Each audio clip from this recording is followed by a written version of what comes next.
Welcome back and Happy New Year. This is my first video of 2021. Last week I took a poll on Instagram to see if you guys were interested in any soup recipes, and I got a 50-50 response on lao pho and mee tea. Mee tea's literal translation is coconut milk noodles. What it is a peanut-based coconut curry soup with pork and egg drop swirl. It led me to see if you guys wanted to share any of your family recipes. I received a response from a follower named Liz who lives in Dallas. Over the weekend, I FaceTimed her and her mom and they showed me how to make this. It was really easy to follow and I'm really happy to share her recipe along with some of my techniques and some of the ingredients that I'm gonna be adding to my liking. We're going to start by preparing the meat, so bring a small to medium-sized pot of water to a boil. I'm using skin-on pork belly. I'm also using a pound of ground pork. So for the pork belly, we need to parboil this, cutting it in half. And I'm just going to be using this one slab here. Once the water is boiling, go ahead and add some salt. Now we're going to drop in the pork belly. And again, we're going to be parboiling this for 10 minutes. For the soup, we're going to need shallots, garlic, red curry paste, paprika, palm sugar. We have galangal, cilantro root, soybean paste, coconut milk, and then we have eggs and peanuts, which will be going in last. Add oil to a large stock pot. Add garlic and shallots. Liz's mom did not add these aromatics, which is actually really great because with quarantine and everything right now, it is kind of hard to get groceries and ingredients. So just know that if you don't have some of these ingredients, it can be made without. Drop in the red curry paste. Fry this until it's fragrant. Add the paprika. This is just for coloring. I like a nice red mee tea. Paprika can also be used to tone down curry paste, so it's great for those who need the spice turned down just a little bit. Now we're going to add half of a can of coconut milk. This helps lift all those bits up so it doesn't burn.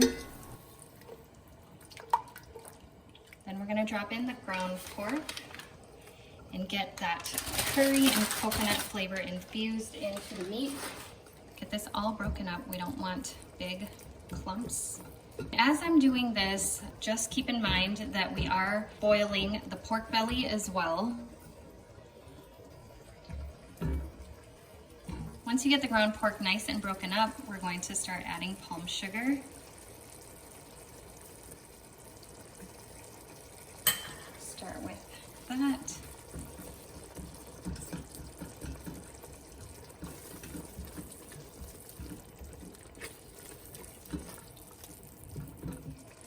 Now we're going to add the soybean paste.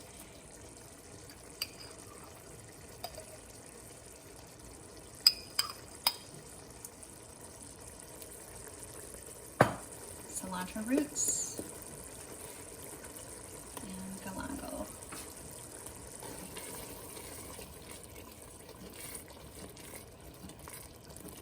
By this point, your timer for the pork belly should be going off, so just turn off the heat and let it sit. We'll come back to it.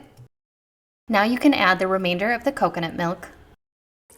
And save the cans because we are going to rinse these out with water.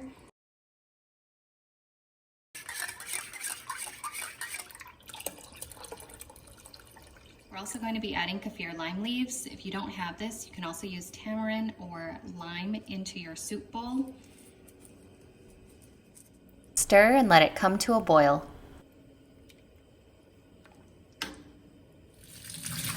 Strain out the pork belly. This is just parboiled. It's not going to be completely cooked through. I'm following Liz's mom's lead by slicing the pork belly in half lengthwise and then slicing into bite-sized strips. Of course, you can slice this into any size that you like. Once this is all cut up, we're going to add it back into the soup and let it cook down further.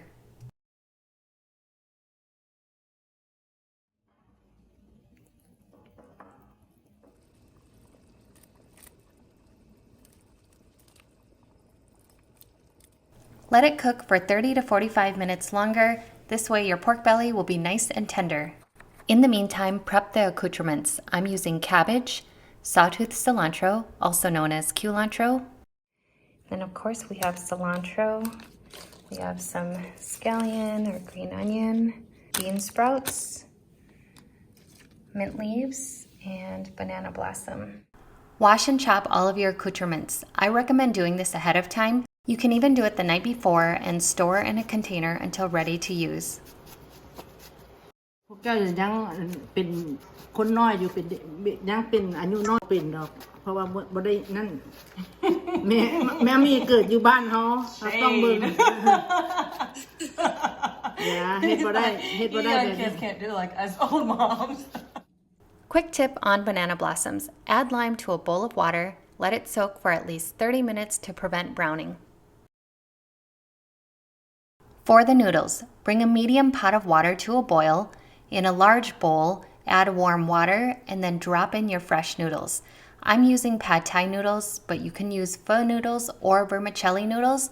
Just cook it according to the directions on the package. Once the water is boiling, add the noodles. This is going to go very quickly, so don't walk away from it. Liz's mom showed us a trick on how to keep the noodles from sticking together, and that was by adding a pat of butter. Give it a quick stir and let it cook for a minute longer and then remove from heat and strain. Rinse with warm water to remove excess starch.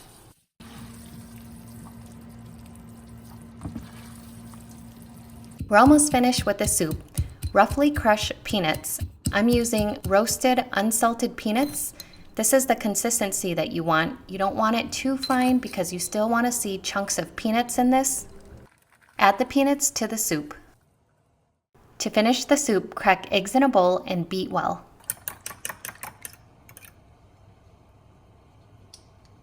Slowly stream in the egg while simultaneously stirring. If you're familiar with egg drop soup, this technique is how it's made. Since the soup is hot, the egg should float right to the top. Now you want to taste and adjust the seasoning. I'm using salt, fish sauce to give it that umami flavor, and tamarind paste, which I stirred in off camera. I didn't think I had any left, but found some in the back of my refrigerator. I think the acidity from that helps cut through the richness of this soup. If you don't have tamarind, no worries, just serve with a wedge of lime on the side. The soup is pretty much ready to eat. Bonus, if you do have any leftovers, the flavors do get concentrated and intensify by the day. To assemble, add cabbage and bean sprouts to the bottom of your bowl, place the noodles on top, and ladle on the soup.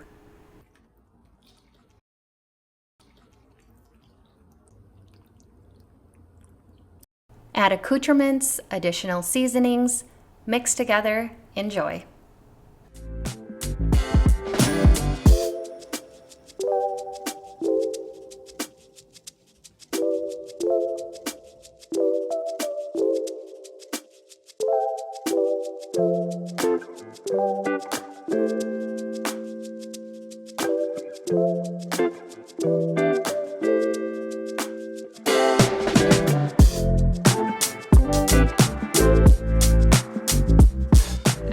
See, that was super easy to make. It's kind of like making kapun. Everyone can make this to their own taste. I do like my food slightly salty.